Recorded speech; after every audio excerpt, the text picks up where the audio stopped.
Hello, everybody. Welcome to this free virtual training on how to become a virtual assistant.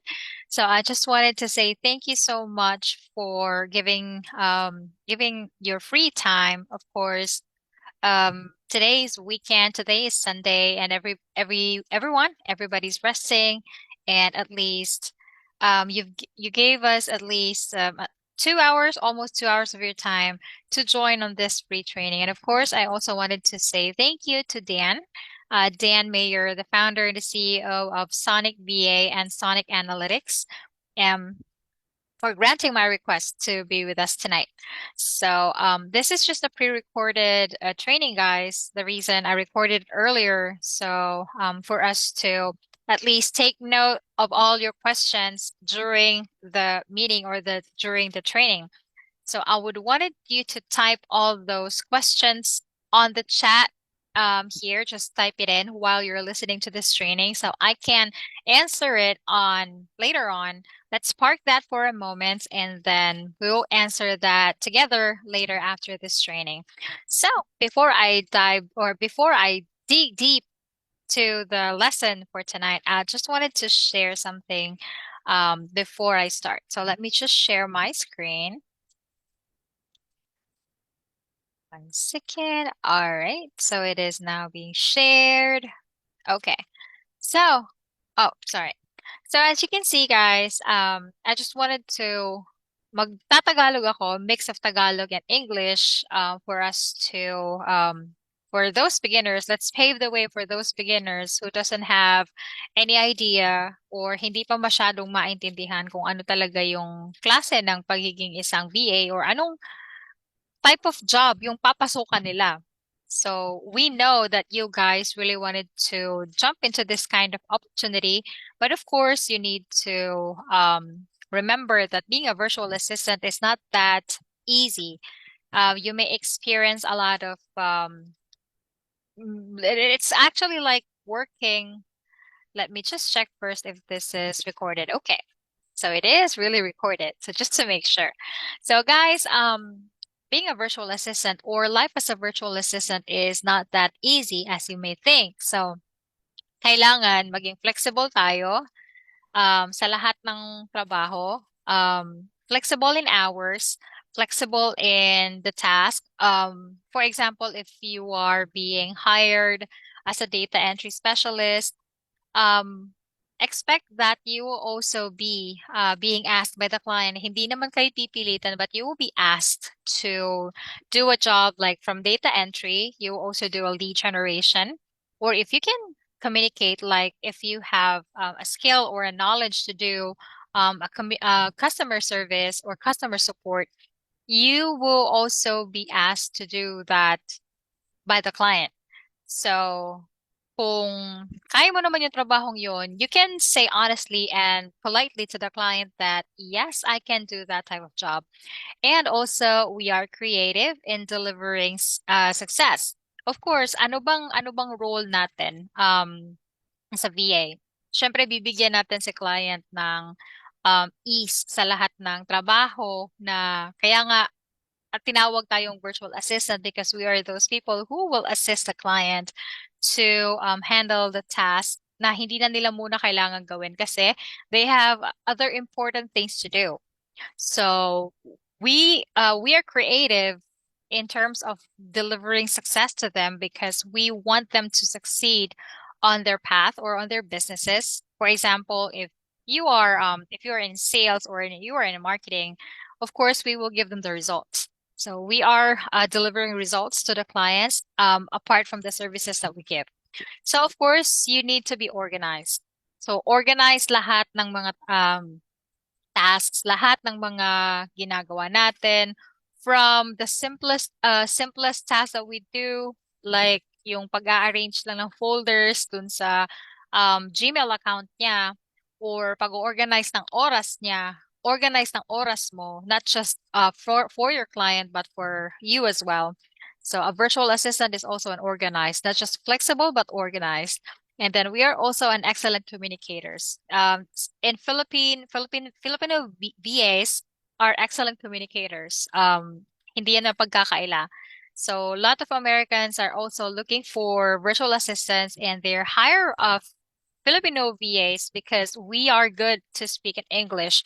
But if you are, like I said, if you're still a beginner and you are still on the process of practicing, you are still practicing and still on the process of um, familiarizing how to communicate, how to deliver, what are the right words to say, we can actually help you as well, that guys. And I will gonna give you as well a training for those beginners, how to communicate, how to start, and to begin with communicating properly. Because kasi English, we will be serving American clients. We will be serving clients from the United Kingdom and from other parts of the world. So the very basic communication that we need to give is also we need to speak in English, right? So, kahit sabihin nating data entry or typing jobs lang yung gusto natin, but we will be communicating with your client. You will also be talking to your client, so you need to speak in English as well. So, you not nothing to worry about it, guys, because I will also providing a free training for this or a training with with the beginners. And if you wanted to be coached to me, you can send me a message or you can talk to me. I will gonna give you a coaching on our mentoring session for this. And of course, virtual assistants are experts. So clients will not hire you. Clients will not hire us if we don't know the things that we are giving. So if we are giving services sa mga clients, of course, expect nila na expert tayo dyan. Hindi naman dapat lahat familiar sa'yo or familiar sa atin. Dapat expert ka na sa lahat ng ganyan. Pero dapat kung ano yung services na ibibigay natin, we are expert to those. So alam natin kung ano yung itutulong natin sa kanila. We will be on a mission to help them. And kung ano yung expertise meron tayo, yun yung ibibigay natin sa kanila. It's just like exchanging. Like, gaya ko, if I have a client before, I have a lot of things na alam ko na hindi niya alam. So, siya din, syempre, ang dami niyang bagay na alam na hindi ko alam.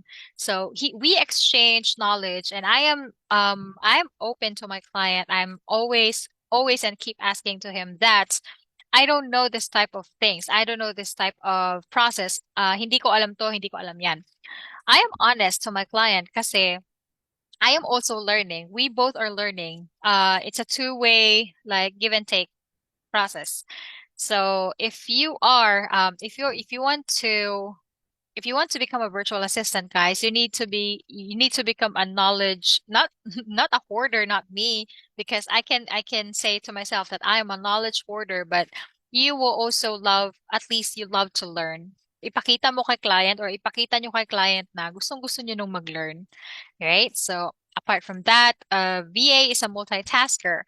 So, hindi naman lahat ng client is are requiring you to do a multitask, but most of them, because those people, those clients are expecting you to do all the tasks all the tasks na kailangan niyang trabahuin pero hindi niya na magawa. So that's the reason binigyan niya sa'yo yung trabahong yan para ikaw naman yung mag-deliver lahat ng serbisyong yon. Para may magawa pa siyang more than that or yung mga mas importanteng bagay na magawa niya para ma-apply niya dun sa pagpapalago ng business niya. So, that's a multitasker's job. That's a virtual assistant job. And of course, we are those people that takes the load off of our clients' burden. Like we're taking the load off of their shoulders, right? So that's what virtual assistant is all about. So now we want to welcome you onto this free virtual training. So, how to become a virtual assistant.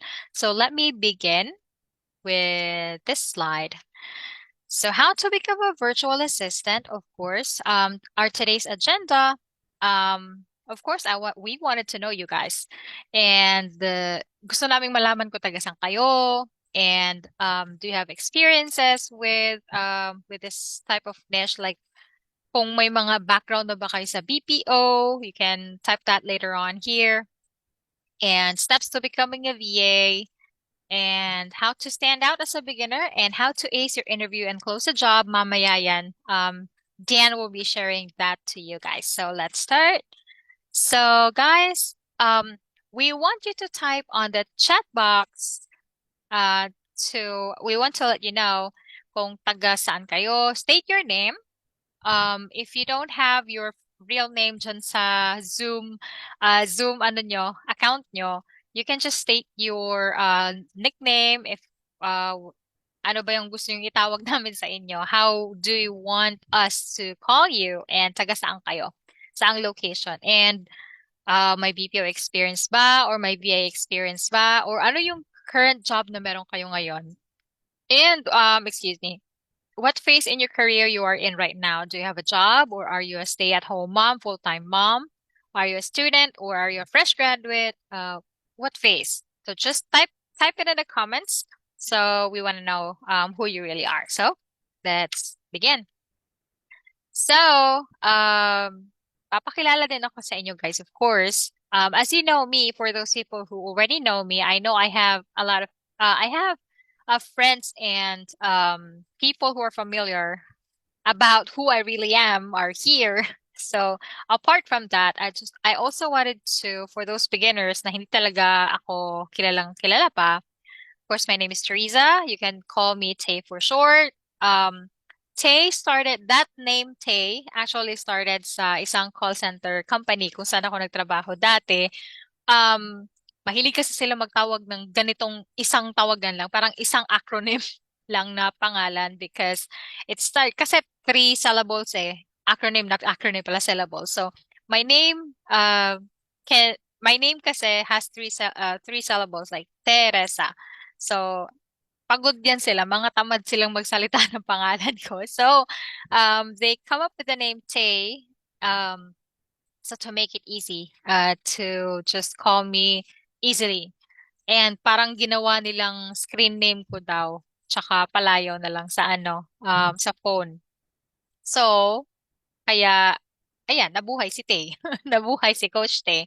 So, as you can see on the picture, what are the things that I love? I am actually a musician, guys. I love music. And I love to play guitar.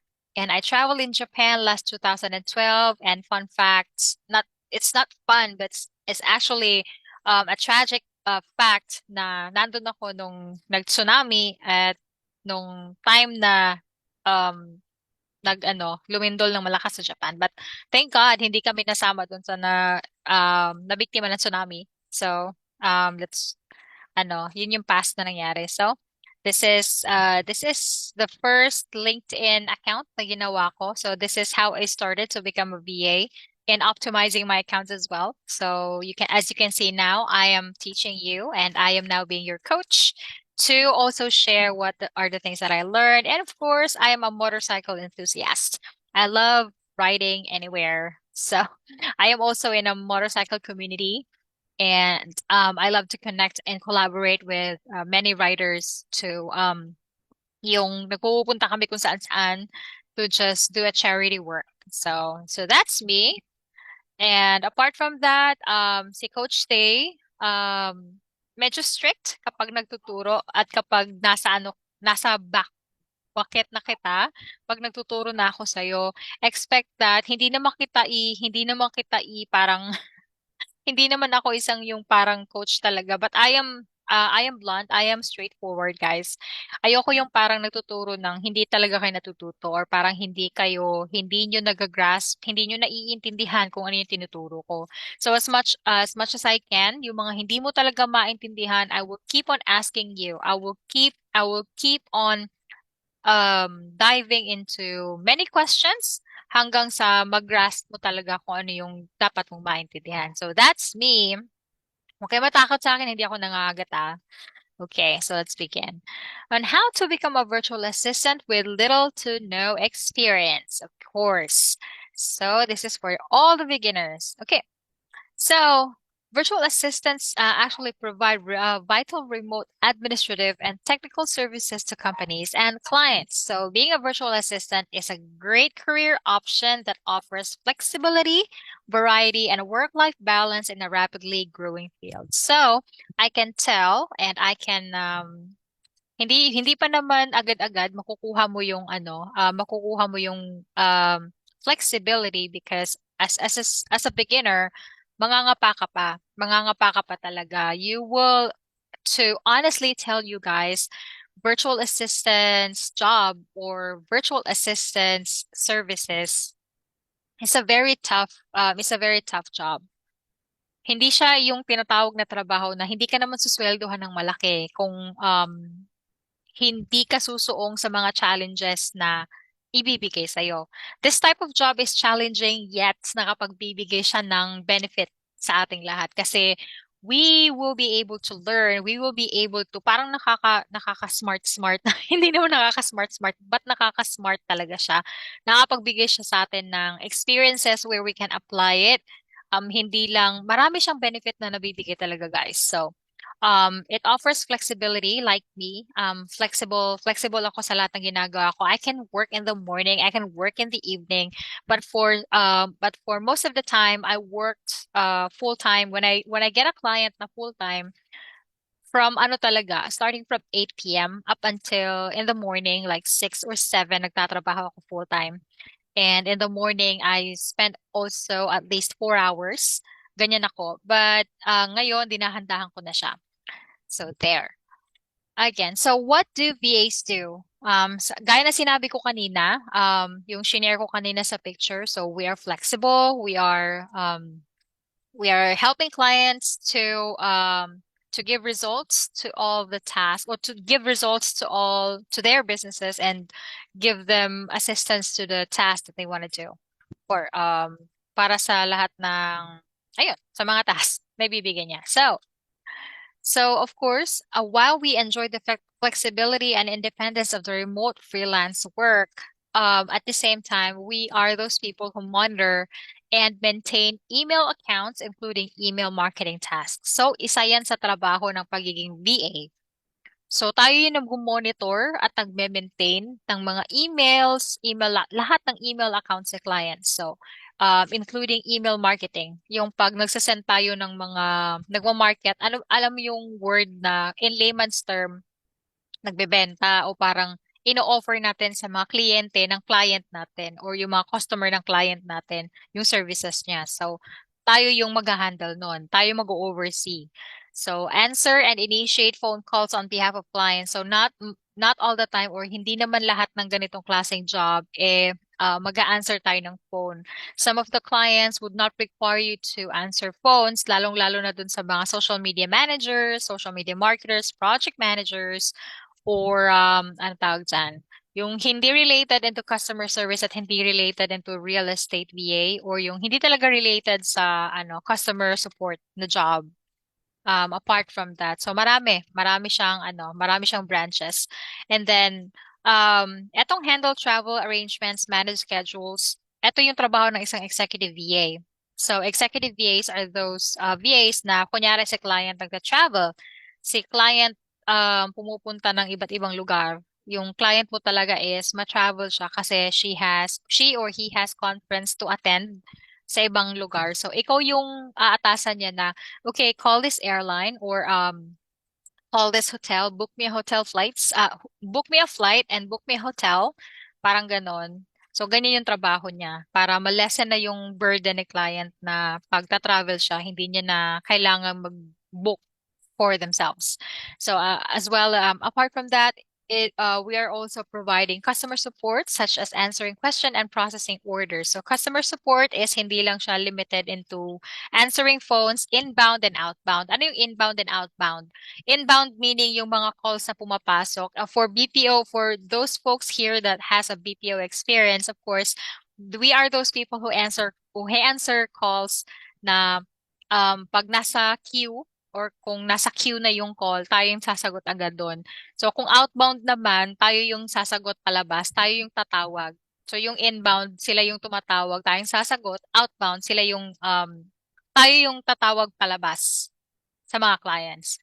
And transcribe documents, data entry, and spreadsheet management. So yung transcribe or transcription, guys, tayo yung parang, kung i-require ito ni client sa'yo, kunyari, mayroon siyang mga podcasts. Si client is a coach or trainer.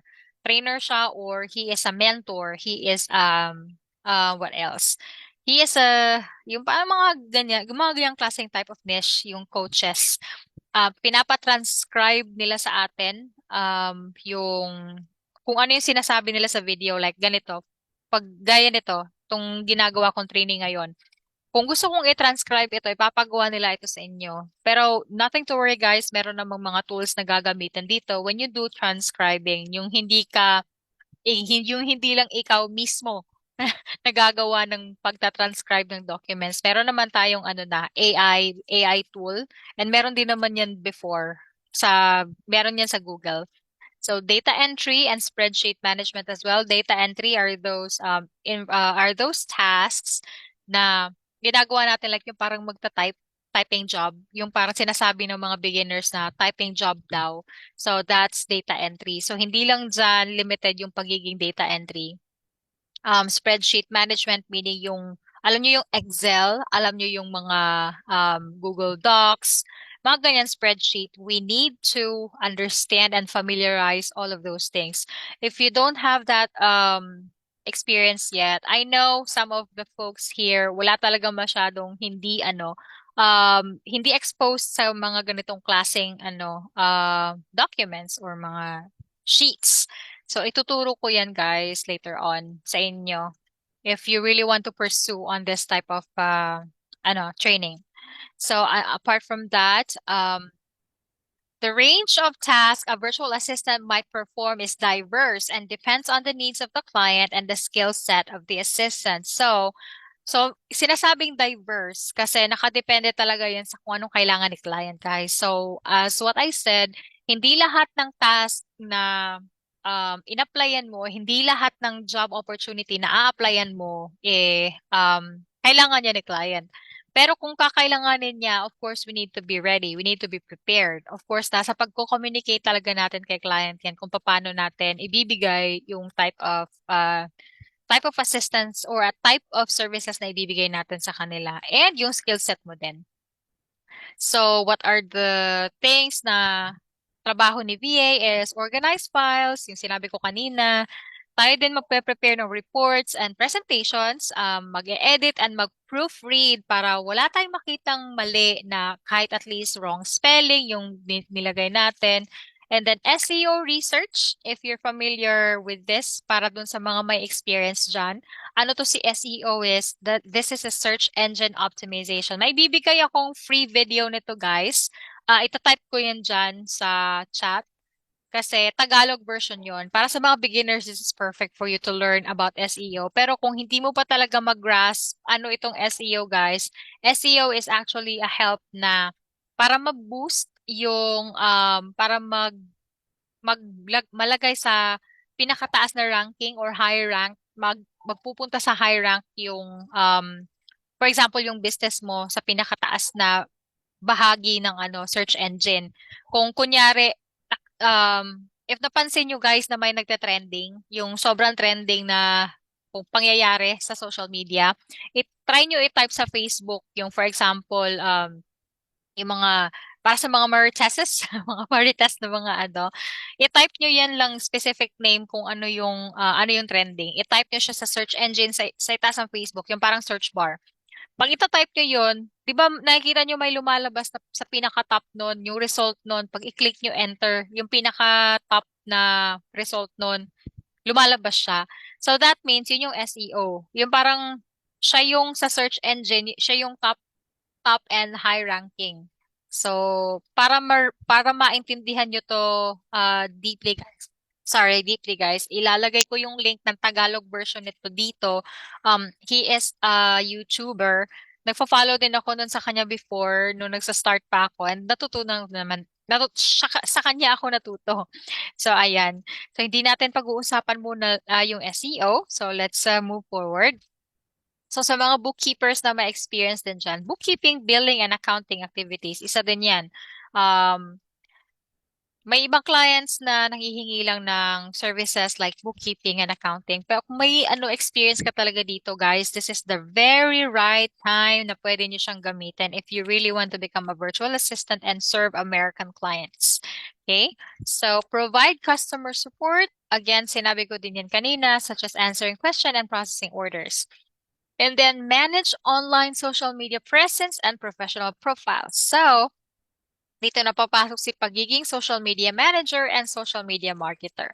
So tayo yung magme-maintain ng mga social media accounts ni client. Yat, pati yung kung kunyari napasok tayo sa isang marketing or social media marketing agency. So marami talagang clients or marami talagang accounts na ipapahandle sa atin guys. But nothing to worry about kasi meron tayong tool na pwedeng gamitin dyan na hindi tayo magja-juggle, na magja-jump-jump kung saan-saang mga kung ano-anong platforms yung papasukan natin. And of course, VAs are the ones who order supplies for the needs of the business, the clients, and iba-ibang orders yan, iba't ibang supplies yan. So there you go. So 7 steps to becoming a virtual assistant. So basic lang ito guys, pero meron pang ibang klase, meron pang in-depth talaga dito.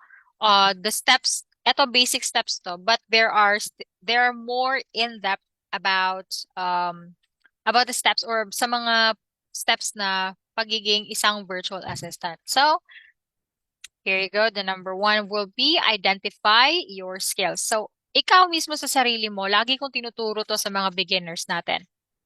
The first step to becoming a virtual assistant is determining which skills are your strength. So, a resume that highlights your administrative abilities will show employers that you're qualified to do the job, even if you have minimal experience. So, yung strength na tinatawag dito is yung experience mo o yung knowledgeable ka na klase ng trabaho or klase ng service. For example, kung lagi itong sinasample para sa mga beginners talaga. Kung cashier ka sa isang tawag dito, cashier ka sa isang department store, pwedeng-pwede kang maging isang pwede mo tong ibigay kay client on how you handle manage or how you handle or manage the finances pagdating sa cashiering. So maganda to sa isang VA na nasa accounting firm. And what else? Kung cashier ka, 'di ba, you are the one who is tawag dito, expert ka sa pagtatali or paggagawa din ng anong tawag doon? Nakalimutan ko yung term.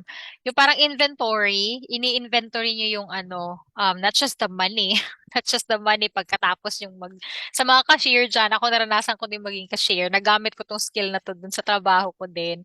So, ayan. So, it always connects to the accounting type of job kung hinahanap talaga ni client yung pagiging keen attention to details nyo. Kasi skill yan ng isang cashier yung very attentive to details ka kasi pera yung hinahawakan mo.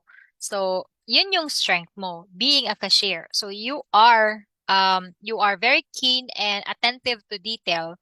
So, yun yung ilagay mo sa resume mo para alam ni client kung ano yung highlight talaga ng skills mo. So kahit sinabi nga dito, kahit minimal yung experience mo or wala ka pang experience sa pagiging VA, at least you have that strength. You have that skill to offer, right? So if you are also a servidora or a waiter, waitress, di ba, ang alam natin gawin is to serve customers. We are in a customer support part. Like, marunong tayong mag-serve ng client, how we interact with the customers, um, how we give our good services, how we talk. Parang paano natin sinuserve ng maayos si client para makapagbigay tayo ng maayos na service, right? So, that's what it is. So, you need to identify your skills, guys, kung anong meron kayo at kung for example, yung sinasabi kong lagi na meron ka ng skill, dagdagan mo siya. Parang i-ano mo siya. Um, Pwede mo siyang i-combine doon sa bagong malo-learn or bagong learnings na nakukuha mo during from the time na nag-join ka ng mga trainings na ganito. Right? So, i-combine mo siya. And at least computer proficiency. Hindi lang talaga basta basic, guys. So at least you know how to handle virtual assistants, use a wide range of computer programs to perform their tasks. Gaya namin, marami na kaming system tools na ginagamit para ma-fulfill or para magawa namin yung trabaho para sa mga clients. So, they need to be familiar with using the internet, managing email inboxes, and using cloud-based communication, such as file sharing, password managers, and teleconferencing. Proficiency in creating documents, files, and spreadsheets is important as well. So, sa mga wala talagang experience at no parang know-how, um no information. Paano ba sabihin yon? Ano ba naman? Nag-i-English ako ng nagtatagalog, nalilito kasi ako eh. So, ayan. Um, so, at least guys, you need to be proficient in using the computer. Kasi maraming tools ang gagamitan talaga when it comes to handling a client or handling a type of job like this. So, kailangan talaga nating matutunan. So, that's the reason why we are here. We're doing this training, right? So, next is communication. So at least excellent verbal and written communication, hindi lang sa pagsasalita, personally, parang virtual, face-to-face, at least in communication chats, yung sinabi ko kanina, we need to also excellent in communicating clients in English, of course. So this is necessary for virtual assistants to contact clients, receive assignments from clients, and perform numerous duties such as customer support and creating records. So we need to practice our English. Um, I have a tip for the beginners. Kung gusto nyo talaga na ganitong klaseng trabaho, guys, start teaching yourselves to learn how to speak English. Read books, makinig kayo ng mga podcast, yung mga sikat na mga coaches ngayon. Si Tony Robbins, si Dean Graziosi, Robert Kiyosaki, sino pa ba? May mga Filipino coaches naman guys na yung mga Filipino coaches na sikat like si Brother Bo Sanchez, yung mga ganyan. Chinky si Coach Chinky kasi more on Tagalog siya, 'di ba? But Brother Bo is always teaching lalong-lalo na sa Facebook page niya, guys. So, always listen, always read. Marami namang mga vloggers na nagpo-post ngayon ng mga English yung ano nila, yung iba Taglish, 'di ba? So, we need to start by doing those stuff like reading books, makinig ng mga podcast, tsaka mag-watch ng movies na English, lalong-lalo na dun sa mga movies na may subtitle. And tip lang guys, kapag gusto nyo talagang mag-work as a VA, huwag tayong laging nanonood ng Korean kasi nakakabobo. Hindi naman sa nabobobo tayo sa ano, pero nakakalimutan kasi natin kung paano i-deliver or paano yung English natin na ma-maintain. Pero kung gamay mo na talaga, why not? Pero kung beginner ka and then you love to watch Korean movies, why not watch at least English movies, guys? And then i-turn on nyo yung subtitle kahit ulit-ulitin nyo yun and then i-mimic nyo yung kung ano yung hindi nyo maintindihan na word ng isang character. Mimic those words that they use at isulat natin. Tapos, let's try to speak that or let's try to say that na parang ginagaya natin sila. And then speak loudly, out loud. And then when you also read books, guys, read it out loud so we can hear ourselves paano natin na-deliver na maayos yung specifically yung word, right? So ganon. So we will also tackle that. We can also give a training for this, the communication skills. I can also give a training for this, but let's move forward for now. Okay. Editorial skills, at least Canva, guys. So it's important to turn in written work that is free of typos. Parang hindi lang sa Canva yung parang nag-e-edit ng mga graphic designs. Ito din yung parang sa mga nag-e-edit ka, nagpo-proofread. So when you proofread, nag-e-edit ka ng mga words, sentences, paragraphs, and everything para wala namang mga errors, yung sa grammatical errors. So if you're not confident with your skill na hindi mo masyadong or hindi mo masyadong ma-perfect yung kung ano yung tinatype mo, use Grammarly. So Grammarly is also a very helpful tool na ginagamit namin. Parang inaano namin siya. Nililink namin siya sa ano namin, sa ang tawag dito, sa accounts namin. Parang, paano ko ba i-explain in layman's term para maintindihan ng beginner? So, ang ginagamit namin is, meron kasi kaming term na parang kinakabit namin siya dun sa websites or sa ano, parang kung saan kami nagta-type ng mga research search bars, tina-type namin siya dun. Um, Later on, I'm gonna tell you that, guys, para sa mga beginners. This is I am paving the way. I'm actually looking for some easiest term para maintindihan talaga ng mga beginners. So, yun. Kailangan nating editorial skills. We need to learn how to proofread, um not hindi naman parang sasabihin perfect. Excuse me muna, guys. Let me just drink some water. 1 second.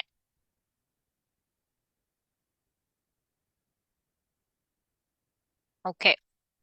So, so they should also be comfortable with doing light research and typing documents. So, trabaho din natin as an parang editorial.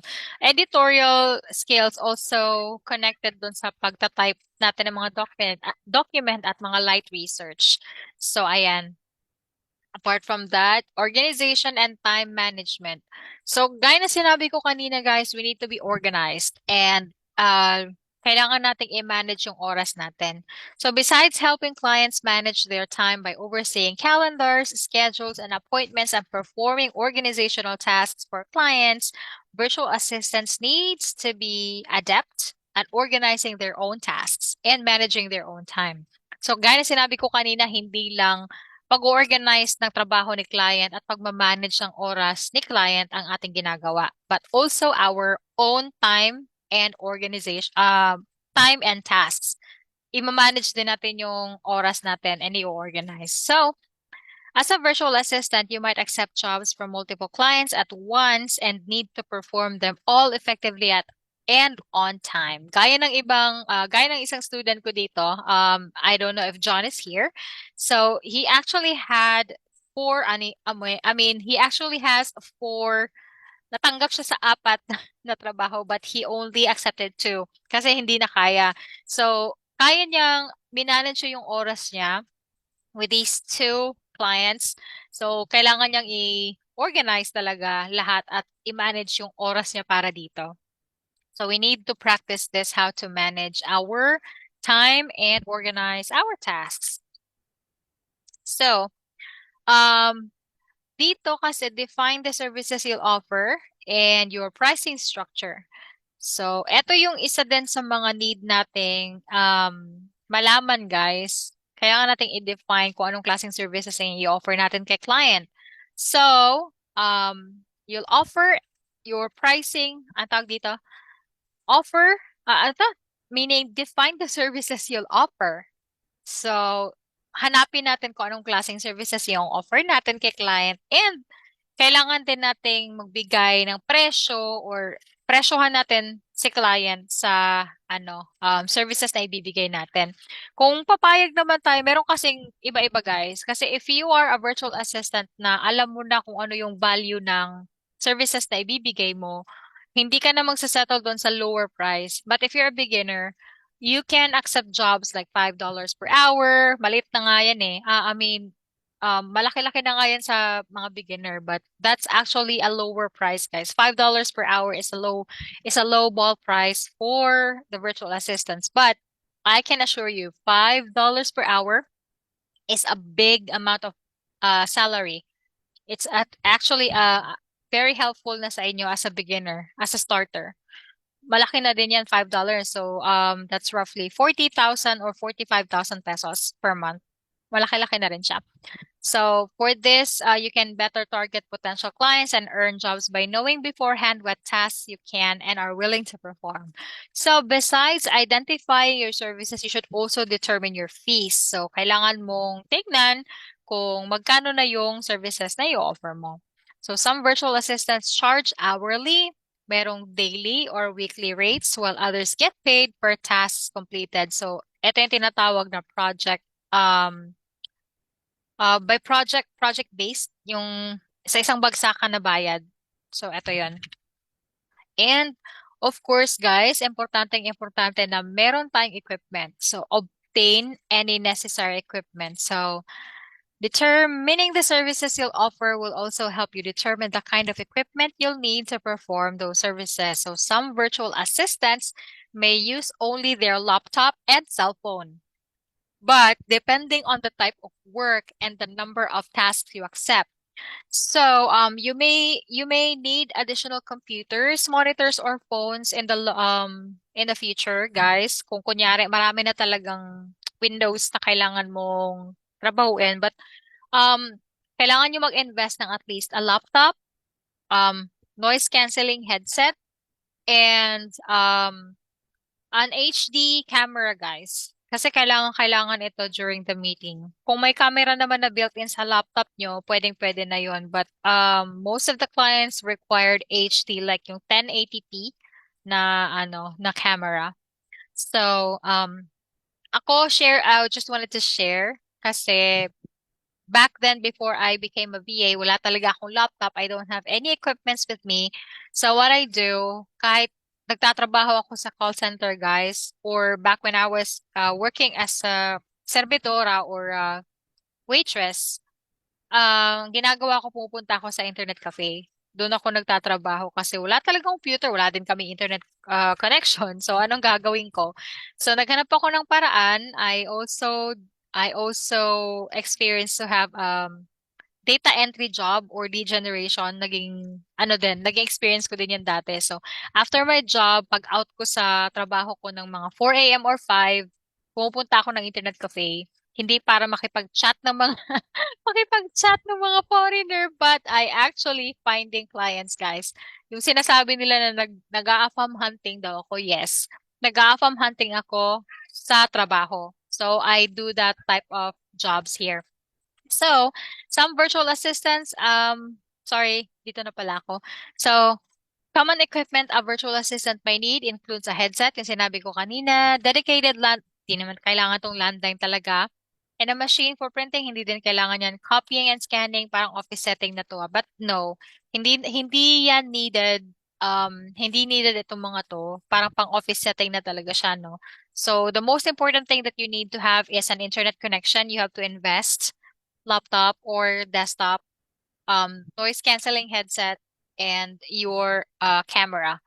So guys, another tip, ang ginagawa ko is pag nagsasahod ako dati, wala talaga akong resources eh. So I am a breadwinner in the family, so I need to prepare these things. So at least 20% of my salary, tinago ko talaga siya. And it's a very ayun, nag-invest ako ng lahat ng equipments. May na-invest akong laptop dati, guys, na ibenta ko ulit kasi of course, parang wala talaga akong ano pa dati. Na-busy yung trabaho ko, na-busy ako sa pagtatrabaho ko as a call center agent.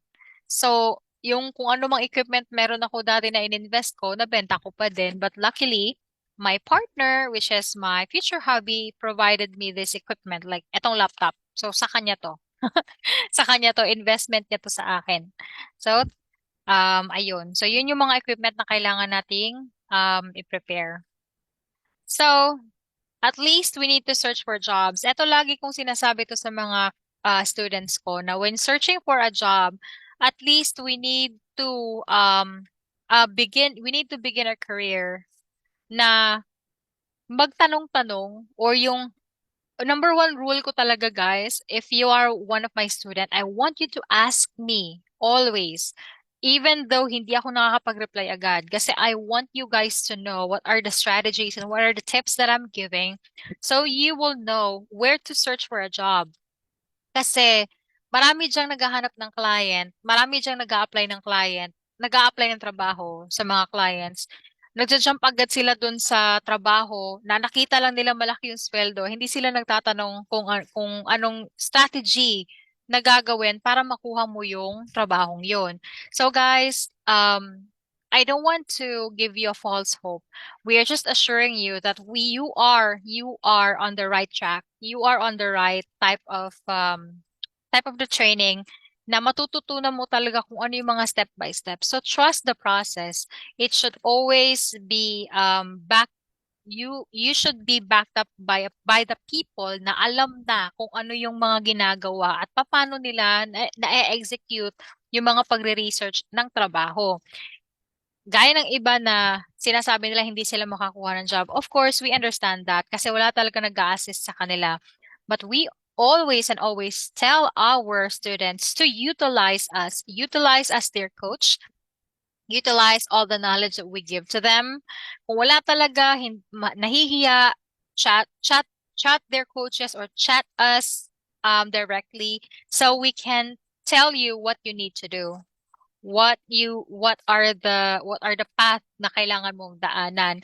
So, parang malayo siya, no? So, begin your career as a virtual assistant by getting clients. So, you may need to start by accepting small.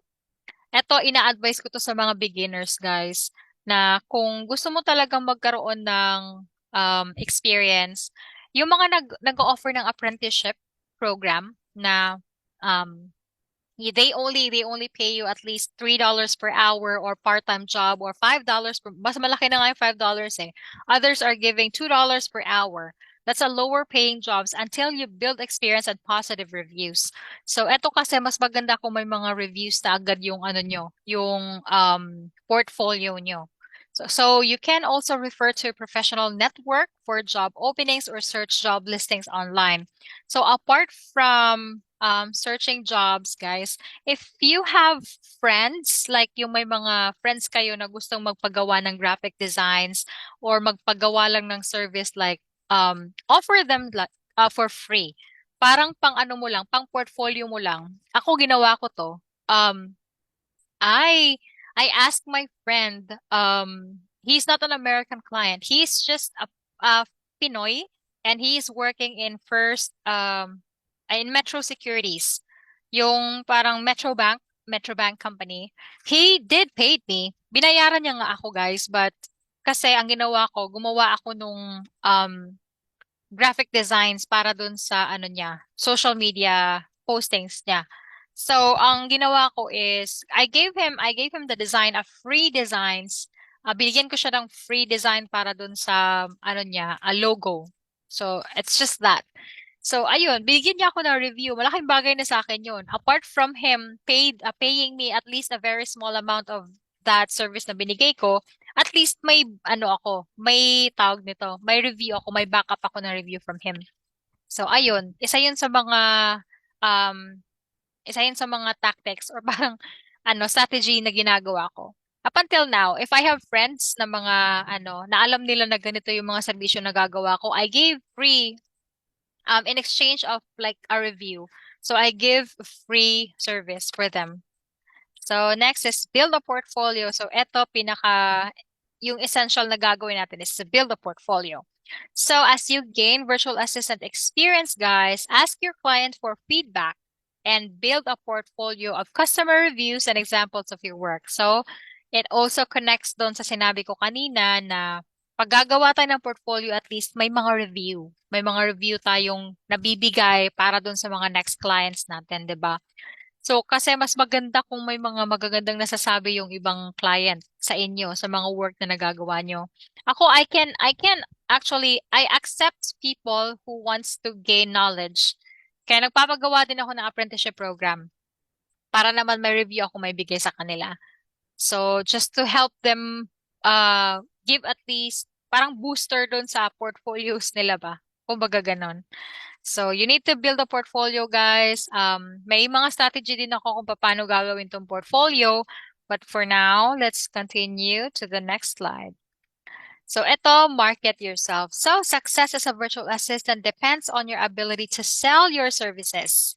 Use social media and professional profiles to make yourself visible online. So, market yourself. Ano tong market yourself? Ibebenta natin si sarili natin. Hindi yung ibebenta ha, na nagbebenta ng kung anek-anek ha. Yung we need to market ourselves para mapansin tayo ni client. Yung parang nagpapapansin tayo kay client. So, um, the success for this is we need to join at least the communities. Isa yun, guys. We need to join groups, join communities, and interact, engage, magpakilala tayo kung saang group tayo sumasama. I always advise my students na sumali doon sa mga groups kung saan tumatambay si client. Kung saan laging nakikita lahat ng mga clients, potential clients na nandun. Mga business owners, CEOs, mga coaches, yung mga entrepreneurs, lahat ng nandun. Salihan nyo yon. So that's one of my strategy. And make yourself visible. I always tell my students to make their separate their professional profiles, their professional channels to their personal ones. I would not advise you guys. Ayokong bigyan kayo ng idea na gamitin nyo yung personal account nyo for your professional profiles. Kasi parang nagiging online resume nyo na si ano yung mga ganyan. Like si Facebook page, your Facebook account, professional one, separate doon sa personal account nyo LinkedIn account, TikTok account, Instagram, ano pa ba? Marami. YouTube, pwede rin. So to showcase all the services that you do, gaya ko, yung ginagawa ko, I always post a lot of stuff, a lot of things sa social media para naman ma-showcase ko kung ano yung services na binibigay ko. So this is, you can create your website, guys. Ako may website ako pero hindi ko siya masyadong ginagamit. Nilalagay ko lang siya doon sa mga professional profiles ko pero hindi ko talaga ginagamit sa website. Why? Kasi alam ko landing page yun, gamit na gamit yun. But I always showcase myself through Facebook kasi mas ano na siya ngayon mas parang gamit na siya ngayon. Mas sikat na yung Facebook when it comes to showcasing your talent, showcasing your skill, showcasing your knowledge, ganon. So there. You can, sabi dito, you can create your own website to showcase your portfolio and skills to potential clients. And as you continue to gain jobs, focus on building relationships and networking. So this is also the pathway for you to parang magiging siya, widen your network. Expand your network, expand your horizon para para naman at least kung ayan yan si kunyari, yan si friend mo na yan. Parang bagong friend mo na siya sa niche or sa industry na ganyan. Pwede kanyang i-refer para magkumuha lang ng review about what the type of job na ginagawa mo. So guys, lagi kong sinasabi, join groups of people like virtual assistant group, freelancing group, ano bang klaseng group ano bang klaseng niche yung sasalihan mo. So, ganyan. So, always and always follow those strategies, guys, kasi it worked sa akin. It worked also sa students ko na nagkaroon na ng job. They receive a salary of $6 per hour, $7 per hour, $5 per hour. Not bad. Not bad for a beginner, guys. $4 per hour. Right? So, ganyan. So, easy to market yourself, pero kung ano mahiyain ka talaga, start building your online presence without showing your face. Meron namang way, guys. 'Di ba? Pansinin niyo dyan yung ibang TikTokers dyan na nagpo-promote ang product without showing their face. So, that's how you're going to build your online presence without showcasing your faces. So, eto, consider a specialization. Ano talaga yung pinaka-specialized na job na ginagawa mo or pinaka-specialized na skill or services na ibibigay mo. So you can increase your pay rate and you can retain a client by focusing on a niche market. Pag gamay na gamay mo talaga and you are very knowledgeable on that specific skill or niche, diyan ka dapat mag-focus and diyan ka mag-base kay client kung ano tawag dyan. You can increase your pay by telling your skills and knowledge na eto, ano ka dito. You are expert dito sa skill na yan. So possible areas of specialization include email marketing. Eto, malaki to. Customer support, managing social medias and website design. Gaya ko, nag-o-offer na ako ng malaking rate dito, guys. Pag nasa pag nasa social media managing ka. Kasi dito kasi lahat ng mga businessmen tumatambay eh. So kailangan they need to boost their online presence, their brand presence. So they could sell the businesses that they are offering to the market. And Of course, yan. How much does a virtual assistant make? So from, of course, sa pinakamababang rate, 35,000 pesos a month up to 180,000 per month, guys. Iba dyan, nag-earn na ng 200K, 250,000 pesos a month. It's true. Kasi nangyayari na din sa akin to. Malaki-laki.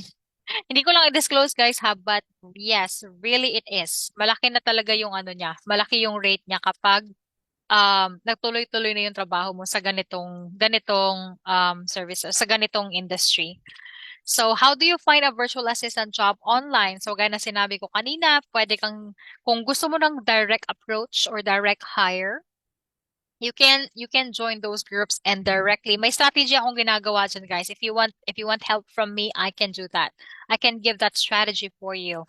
So you can also do the Upwork job. You can also apply work through Upwork, but ngayon si Upwork kasi masyado na siyang he's charging. They're charging a lot. Like, kada kibot mo, mag-a-apply ka ng trabaho, you need to send connects to bid yourself para naman mag-stand out ka dun sa in-applyan mo at makita ka ni client. Pero pag na-outbid ka, sayang yung pera mo.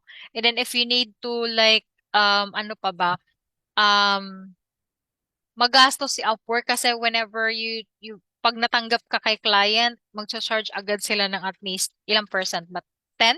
Hindi ko na alam ngayon kasi hindi na ako masyadong tumatambay sa Upwork eh. So I would suggest online jobs PH, ayun, Facebook groups, LinkedIn groups meron sa LinkedIn, marami talaga LinkedIn. Yung mga jobs on LinkedIn, groups in LinkedIn, and then interact ka doon sa mga professional ones. My Outdesk Peer Rocket, may pinost ako sa TikTok account ko, guys. You can visit my TikTok account. I'm gonna post that here on the chat. Yung ano ko, TikTok accounts ko, kung saan matatagpuan, saan makikita yan saan makakapag-apply sa mga placement companies. And also Dan of Sonic VA, he is also an owner of a marketing or a VA agency. So he is a client also, or he is also a parang placement company na nagpo-provide ng US clients. So you can apply to Dan soon. Kung gusto nyo talaga guys. Ayan. So, 'di ba, meron na tayong parang lead ngayon. So, another thing, so eto steps to kung paano mag-ace sa job interview and stand out. So, Yan will be sharing this to you guys later on. But before I give the table to Dan, actually meron akong slides dito na mga ano to siya, mga ideas on how to prepare when you are finally in the process of, or when you're finally na kukunin ka na, nasa placement ka na, yung parang i-endorse ka na kay client para mag-stand out ka, tapos ma-ace mo yung interview mo at makuha ka, 'di ba? I have a lot of strategies for that. So, but before I give the floor to Dan, I have also something to share with you guys. Eto, how to stand out as a beginner. So, of course, define your niche. So, lagi ko tong sinasabi din, narrow down your focus. You can position yourself as an expert in that particular niche and attract clients who need specialized assistance. For example, kung si social media manager ka, i-focus mo yung niche na yan. Again, you can charge higher when you are an expert to that specific niche. Ano ba yung niche? Yun yung skill, yun yung parang industry, or parang yun yung specific business na i-offer natin. Right? So magsa-stand out ka dyan kung alam mo talaga yung serbisyo na i-offer mo. So you need to define your niche, guys. You need to be familiar with the niche that you're offering. So next, develop a professional online presence. So gaya nga na sinabi ko kanina, dinaanan na natin sa kabilang slide. So it says here, create a professional website. It doesn't need, eto ngayon parang competition kasi to but para sa akin, for me I would suggest guys na gumawa din kayo ng website. Madali lang gumawa ng website. Meron ng mga madadali ngayon yung Wix. User-friendly si Wix. And, sorry. Let me just grab my water.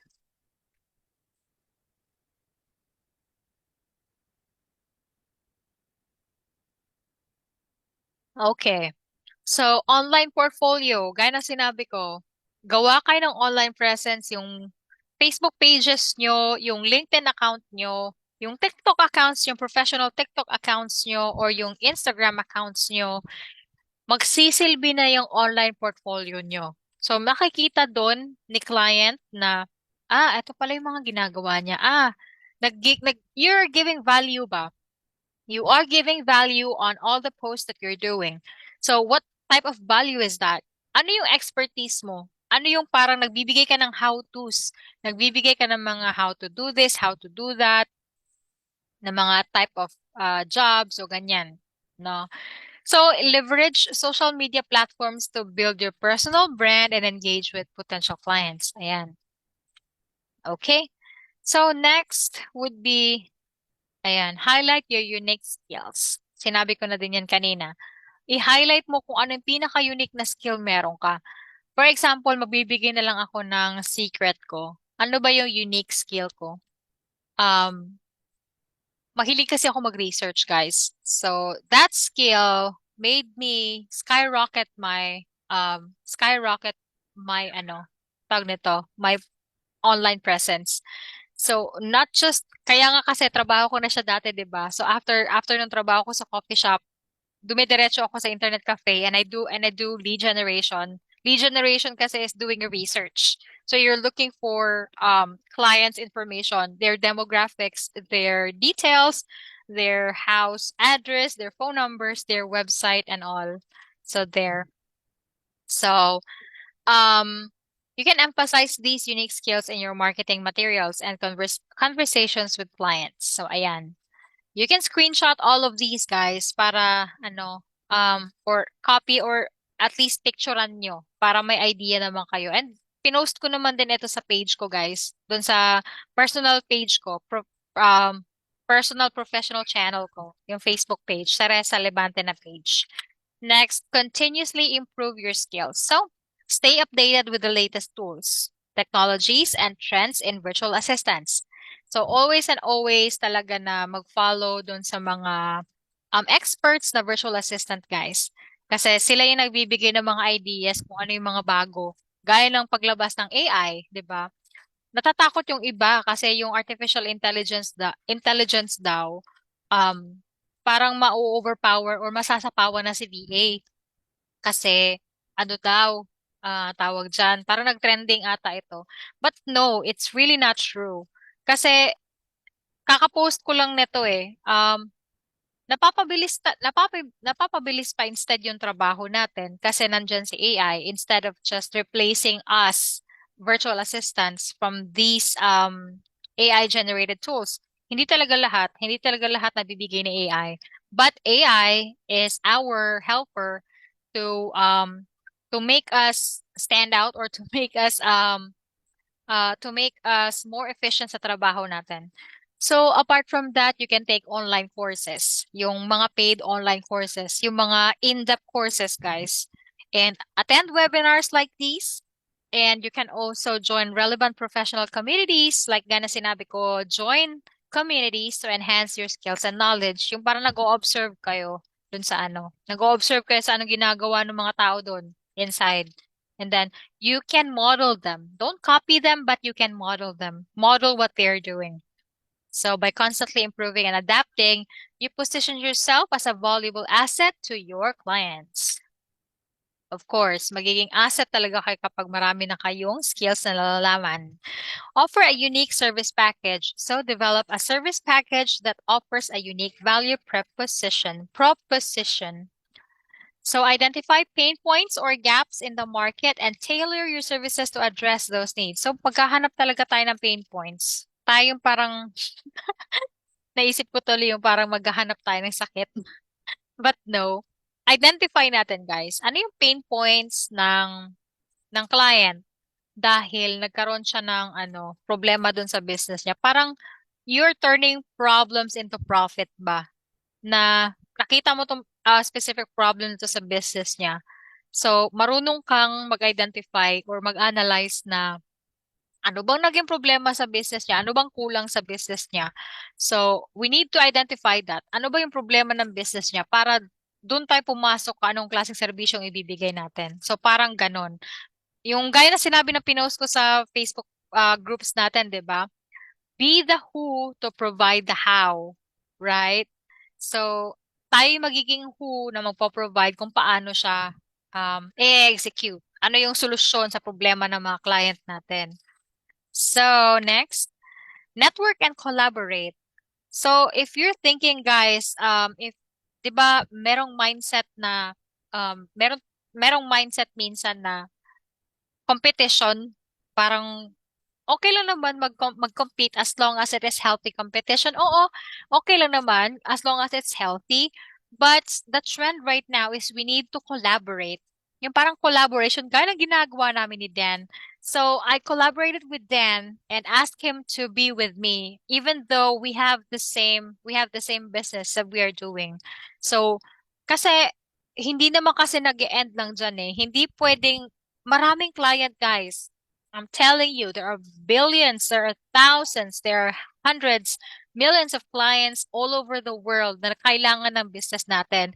We know that the competition is tough in the industry, but of course, as I've mentioned, you have us.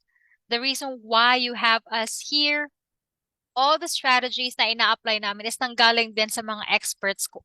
Mga expert na mga VAs na may mas maganda ng may mas matinding experience na.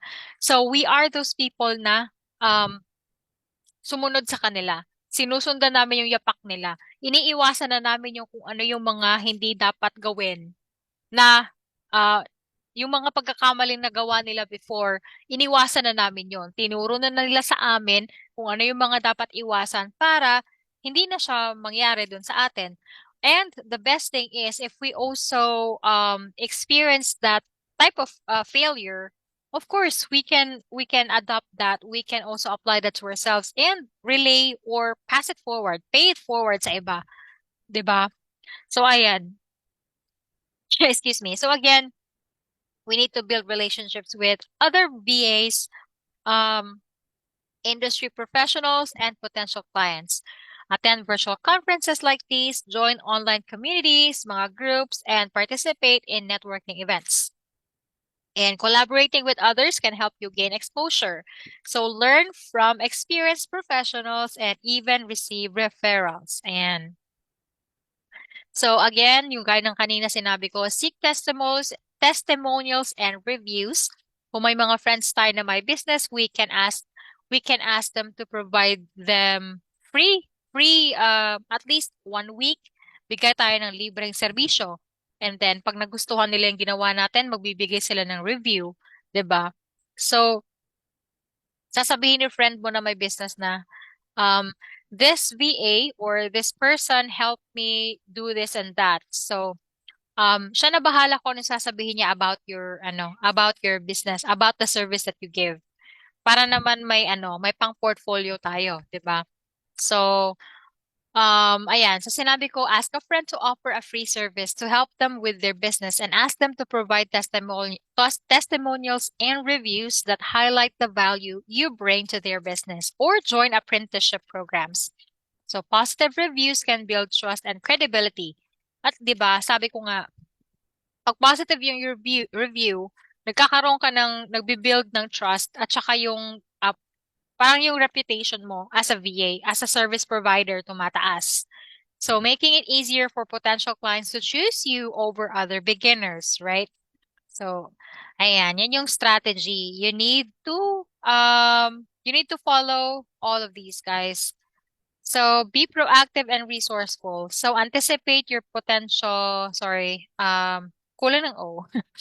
Anticipate your potential clients' needs and proactively offer solutions.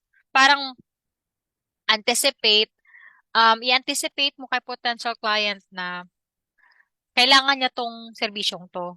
Parang ina-anticipate mo na kulang to sa ano niya. Ito yung kulang sa kanya. I-identify mo, basahin mo yung job offer. Kung meron namang job offer na in-applyan mo, basahin mo kung ano yung kulang. And fill the gaps. Doon ka mag-insert. Kunyari, sinabi niya dun sa job offer niya na we need someone like that can boost boost our online brand presence. Paano yon? So, gusto nila na mag-boost yung business nila sa social media na makita. So, ikaw na si VA, anong type of business ang i-insert mo doon para alam ni client na maha-hire ka niya talaga. So, take the initiative. Of course, nakita mo yung kung ano yung kulang doon sa ano niya, bago ka pa tawagan ni client or bago ka pa interviewin, at least take the initiative to learn that skill or software programs that can benefit your client. So, maging resourceful tayo, guys. Be proactive and resourceful. Ako, lagi ko sinasabi sa interview na I am resourceful. Paano maging resourceful? Pinakasalan ko si Google. Yung sinasabi nun. Pinakasalan ko si Google ay years ago. Para naman kasi best friend ko na din sa YouTube. Kasi YouTube has a lot of information na binibigay. Like, spoon feeding na talaga lahat ng information ngayon, guys. Plus, there are coaches pa nagbibigay ng free trainings like us. So, you need to utilize using that. Kung hindi mo pa talaga alam kung paano gawin, seek help. Don't hesitate to ask. Kasi wala talaga mangyayari kung hindi tayo nagtatanong. 'Di ba? Ayun. So, I think this is the last. No, yeah. So, deliver consistent quality. So, consistency is the key in virtual assistant. At least you have the consistent in all the things that you do. Hindi lang yung pag pag alam mo nang nagwo-work na sa iba. Kung kunyari, ako kasi naging syndrome ko to eh. I was juggling into like I saw someone who do the Amazon virtual parang Amazon VA. Nag-juggle ako, sabi ko, mas malaki yung kita doon. Parang gusto kong applyan yun. Eh, nasa process pa ako na nag-learn ako bilang isang social media marketer, social media manager. So, ayun, natigil yung parang pag-learn ko bilang isang SMM or social media manager kasi nag-jump na naman ako sa panibagong knowledge. So parang hindi naging consistent yung hindi naging consistent yung paglo-learn ko. Kaya nagpuputol-putol siya. So, na-learn ko talaga na hindi ako maging dapat si jumper or hindi ako ayoko yung para maging isang jump hopper, parang call center sorry, call center hopper. Ganon. Parang nag-hop ako sa isang opportunity na hindi ko pa na-master yung isa. So I need to be consistent in doing this type of niche para naman pag gamay ko na siya, hindi na ako mahihirapan in the future, 'di ba? So ensure that you consistently deliver high quality work and meet deadlines. Building a reputation for reliability and excellence will help you stand out and attract more clients. Last but not least, we need to remember that building a successful virtual assistant business takes time and effort. Yan. So, natutunan ko din to. Huwag tayong masyadong atat or huwag tayong masyadong magmadali. Kasi alam natin guys na malaki talaga yung sahod. So sa kagustuhan natin parang nape-pressure na tayo na gawin talaga to. Of course, we are doing our best every day. Congratulate ourselves guys. Parang thank ourselves. Pasalamatan natin yung sarili natin na nagawa natin yung mga task every day, every single day. Pag say beginner ka pa, kapag may na-accomplish kang isang task, celebrate.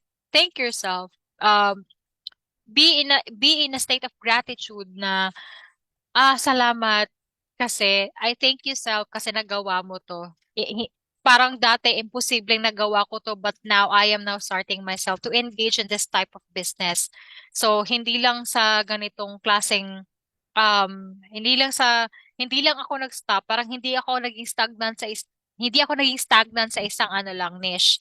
But I see to it na nag-grow ako. Ganon, 'di ba?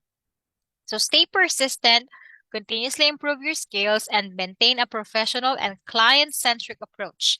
So over time, you'll establish yourself as a valuable and sought-after virtual assistant. Gaya namin. Charis. So, yeah, that's the fact, guys. That's the truth. Kasi lagi ako nakaka-receive ng mga offers but hindi ko na siya matatanggap kasi 'di ba? May client na nga ako. So that's for my part, guys. So I hope that helps. I hope those words that I provided here helps you And I'm gonna pass this to Dan. I'm gonna pass this on to Dan. So thank you so much, guys, and wish you all the luck and praying for all of you. Thank you.